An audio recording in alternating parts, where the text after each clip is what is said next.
When a political spectacle turns into an economic revelation, it's worth more than a headline. It's a mirror reflecting the deeper crisis of a system in decline. Today's so called disaster presser between former President Donald Trump and Canada's Prime Minister inside the Oval Office was not just a clash of personalities. It was a collision between two economic realities, one built on nationalist bravado, the other on the fragile interdependence of global capitalism.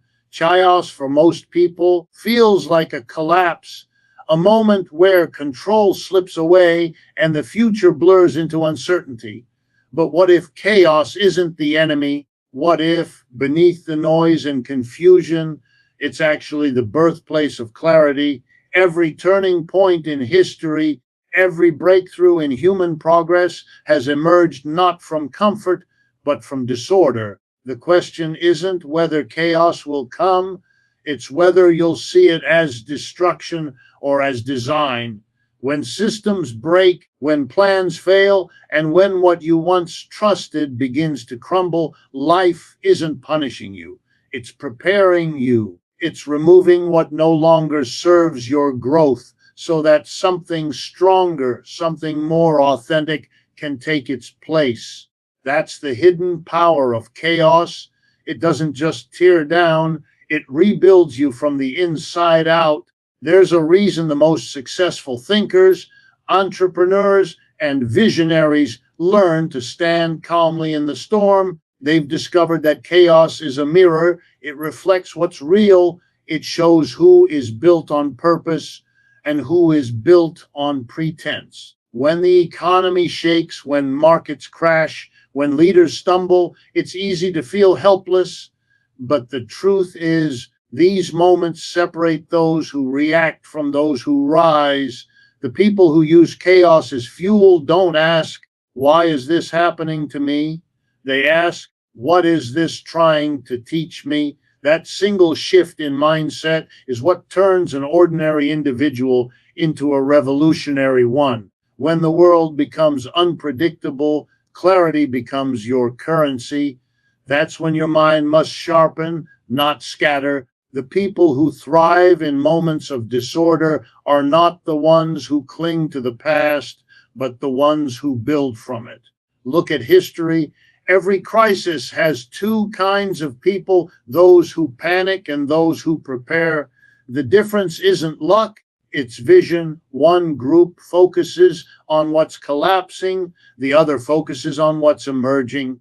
The secret is to train your eyes to look beyond the smoke, because behind every collapse is an opening, a gap where innovation, reinvention, and leadership are born. Here's the truth most people miss: order doesn't build character, chaos does. When everything goes right, you don't grow, you repeat. But when life shakes your foundation, you discover your real strength, your real creativity, your real purpose. Think of the storm not as punishment, but as a forge. It burns away weakness, excuses, and illusions. It forces you to rebuild, but this time consciously. This is the raw material of greatness. You can't lead, inspire, or transform others until you've been broken and rebuilt yourself. And this doesn't just apply to individuals, it applies to nations, economies, and systems. The disaster moments we witness in politics or business, they're not random errors. They're signals. They tell us that the old models are exhausted, that the way things have been working no longer serves the majority. When chaos erupts at the top, it's often the world's way of saying it's time to evolve. The same principle applies to your own life. When relationships fall apart, when jobs end, when plans unravel, it's not the end of your story. It's a forced invitation to write a better one. You don't need to fear the storm. You need to learn how to listen to it, because chaos speaks loudly. It tells you where truth lies, where growth hides, and where strength is waiting to be awakened. The people who will define the next generation are those who don't run from uncertainty, but walk into it with purpose. They use disruption as a design tool. They understand that comfort is the enemy of progress and that the mess of today is the blueprint for tomorrow. So when the world around you shakes, don't hold tighter to what's falling apart. Let it fall. Step into the unknown, not with fear, but with fierce curiosity. Ask yourself, what can I build from this? What can I learn? What new version of myself can I create from the ashes of this moment? Because the truth is, the universe doesn't destroy what's real, it only destroys what's ready to evolve. And if you can see that, if you can train your mind to find opportunity in the wreckage, then chaos stops being your enemy and becomes your greatest ally. That's not optimism, that's mastery. Leadership has never been about titles, authority, or applause. It has always been about responsibility. In a world filled with noise and confusion, waiting for someone else to lead is a quiet form of surrender. Look around. Governments debate endlessly, corporations chase profits over people, and institutions once trusted to guide society now struggle to guide themselves. If there was ever a time to understand that leadership begins within, it's now. The truth is, no savior is coming, no system will suddenly become fair, and no leader will ever care about your future more than you do. The moment you grasp that, your entire perception of power changes. You stop waiting and you start creating. There's an illusion that leadership belongs to a select few, the ones in suits or on screens, the ones who seem to have influence. But real leadership has never been about visibility, it's about vision. It's the quiet discipline to act when others hesitate, to think clearly when fear takes over, to step forward when everyone else steps back. The people who transform the world are not those who sit in positions of control, but those who refuse to be controlled by circumstance. You can lead your life, your work, your thoughts, your community. And once you start, you begin to realize that leadership is not about commanding others, it's about commanding yourself. When society loses direction, the ones who rise are those who build inner structure. Self-leadership begins in the mind. It starts when you take full accountability for your reactions, your habits, your growth. You don't wait for the economy to get better or the environment to become easier. You lead through the storm. You sharpen your focus, build resilience, and move with purpose even when the world feels uncertain. Because true leaders aren't those who wait for stability, they create it. And when the world sees that kind of conviction, it follows. Think of every major shift in history. Change didn't begin with permission, it began with decision. Individuals decided to act differently. They challenged systems, questioned traditions, and refused to accept decline as destiny. That same power lives in you. The reason most people never access it is because they underestimate their influence. They think leadership means changing the world on a massive scale, but leadership often starts small with a thought, a word, a consistent action. It's the courage to do what's right when no one is watching. It's choosing progress over comfort, growth over excuses, integrity over approval. That's where transformation begins. The most dangerous mindset is the belief that someone else will fix it. That belief drains societies, cripples innovation, and kills progress. You have to look at every problem and say, if not me, then who? Because when you take ownership of even a small part of change, you ignite momentum. Leadership spreads like energy. It's contagious. Your courage can inspire another's action. Your discipline can spark another's commitment. And your clarity can awaken another's potential. The ripple effect of one individual deciding to lead themselves can reshape an entire culture. Here's the paradox of leadership that most never understand. You don't need authority to have impact. You need authenticity. People follow truth, not titles. They follow example, not instruction. So if you want to influence others, stop talking about change and start living it. Be the one who acts when it's inconvenient, who speaks when it's uncomfortable, who stands when it's risky. Because the world doesn't remember those who waited, it remembers those who moved. And yes, leading yourself means facing resistance. You'll be misunderstood, doubted, even criticized. But leadership isn't about being liked, it's about being aligned. When your actions align with your principles, you gain a power no one can take away: integrity. And from integrity flows influence, the kind that can't be bought, only earned. You become the calm in chaos, the reason in panic, the structure in disorder. That's the kind of leadership that changes lives.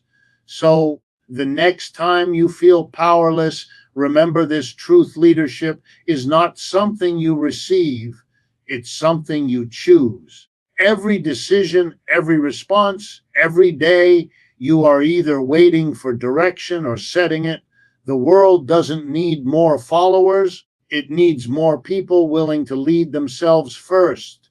Because when individuals rise to lead from within, societies rise with them. And that is how real change begins, not from the Oval Office, not from the boardroom, but from the decision inside your mind to say, I will not wait, I will lead die. Uncertainty has always been the great equalizer. It doesn't care who you are, what you've achieved, or how comfortable you've become.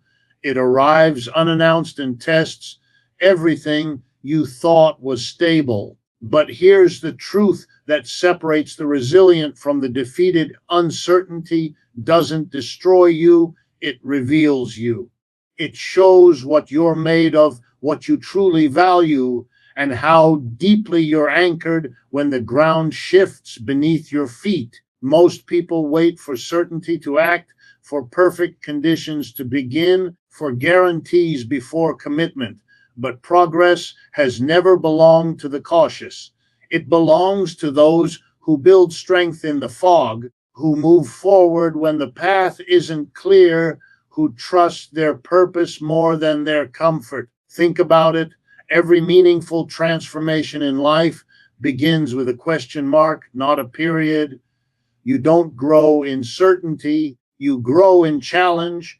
When the market is unstable, when the future is unclear, when everything familiar starts to dissolve, that's not the end of progress, it's the beginning of evolution.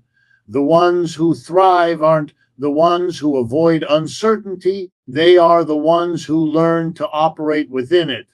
They treat unpredictability as a classroom, not a battlefield. They don't ask, when will this end? They ask, what can this teach me? Because they understand that the struggle isn't against uncertainty, it's against the fear of it. In moments of chaos, discipline becomes your greatest form of freedom.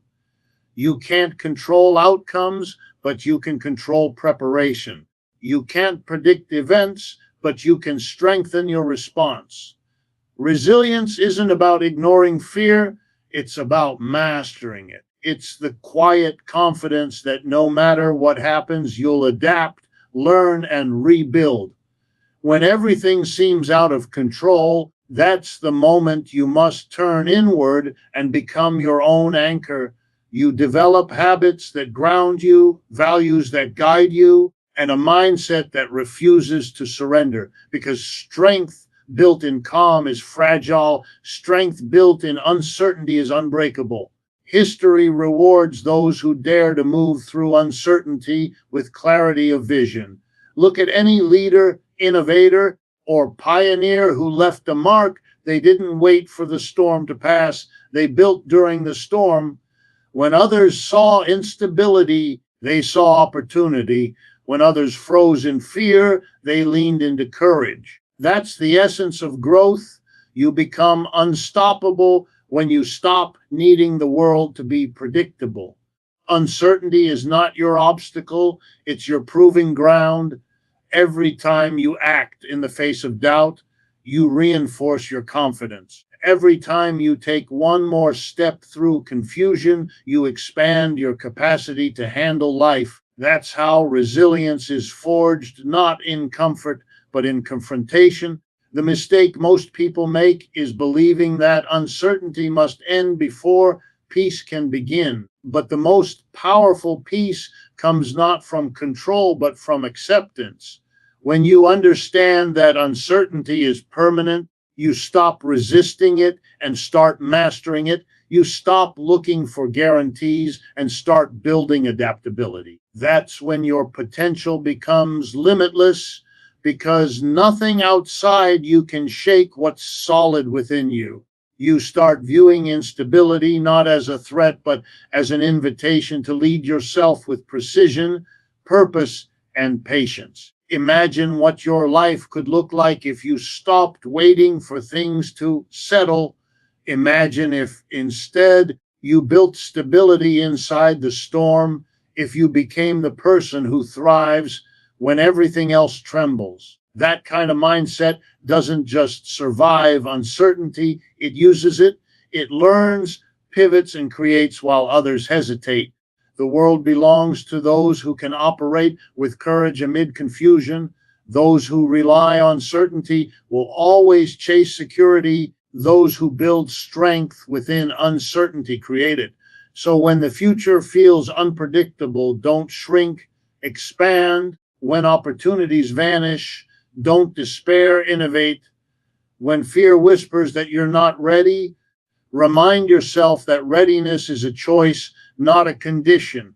You don't wait to be ready, you become ready through motion. Every uncertain step is still progress. Every risk taken with integrity builds momentum. And when you master that, when you learn to see uncertainty not as danger, but as potential, you'll find that strength was never about knowing what comes next. It was about trusting that whatever comes, you'll rise to meet it. Real power has never come from titles, positions, or institutions. It has always come from the ability to create, adapt, and sustain your own value. In an age where people are taught to depend on systems that no longer serve them, the greatest act of freedom is to build your own economic power. Every individual holds the potential to become self-reliant, to design a life that isn't dictated by unstable markets, unpredictable policies, or broken promises. The question is not whether you have the resources, it's whether you have the mindset, because wealth begins not in your hands, but in your head. The truth is, the world is changing faster than most people can adapt to it. Automation, globalization, and technological shifts are rewriting the rules of success every single day. The traditional path, study hard, get a job, stay loyal, retire comfortably, has crumbled. Those who still cling to it are living in an illusion. The future belongs to the self-educated, the innovators, the creators, the ones who understand that income security doesn't come from someone else's company, but from your own capability. When you build skills that can't be outsourced, knowledge that can't be replaced, and value that people need regardless of the economy, you become untouchable. You stop being a participant in the system and start becoming a force that shapes it. Economic independence doesn't mean isolation, it means empowerment. It means you're no longer at the mercy of forces you can't control. When governments argue, when markets crash, when jobs disappear, the person who has built multiple streams of value doesn't panic, they pivot. Because power is not having everything go right, it's knowing that you can recover and rebuild when it doesn't. That's what separates the dependent from the independent, the fragile from the unbreakable. Every skill you learn, every investment you make in your growth, every decision to think differently is a brick in the foundation of your freedom. Most people underestimate how much control they truly have. They wait for permission to start, to invest, to create, but no one gives permission to those who already know their worth. You have to stop waiting for systems to open doors and start building your own.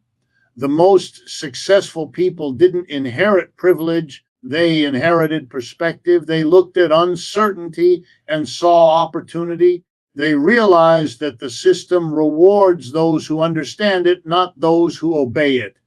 And here's the uncomfortable truth. The economy is designed to keep you consuming, not creating. The more dependent you become, the easier you are to manage. But the moment you start creating your own income, your own path, your own structure, you stop being controlled. You become a producer of change, not a product of it. Building your own economic power doesn't happen overnight. It's a mindset you cultivate daily.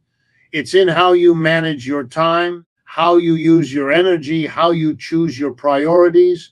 Every hour spent learning a skill, reading, or building something of your own compounds over time.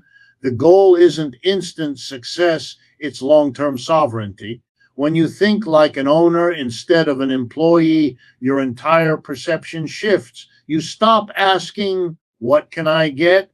And start asking, what can I build? That simple change transforms potential into power. Here's the hook that too many people miss. You don't need to be rich to start. You need to start to be rich. Every great business, every great idea, every empire began with one decision: to take ownership. Ownership of time, ownership of choices, ownership of outcomes. The tools are already in your hands. Technology, access, knowledge, they're all available to you. The only thing missing is your decision to use them differently. The world doesn't lack opportunity. It lacks individuals with the courage to create it. And when you build your own power, you don't just elevate yourself, you inspire others to rise with you. Economic freedom isn't a selfish pursuit, it's a ripple effect. When one person becomes independent, they show others that dependence is optional. When one mind breaks free from limitation, it lights the path for countless others to do the same. That's how revolutions begin, not with noise, but with example. The quiet, consistent act of building something that cannot be taken away. Because real wealth isn't in your bank account. It's in your ability to produce, to adapt, and to keep moving forward no matter what collapses around you. That is economic power in its purest form, the kind that no crisis, no government, and no system can ever destroy.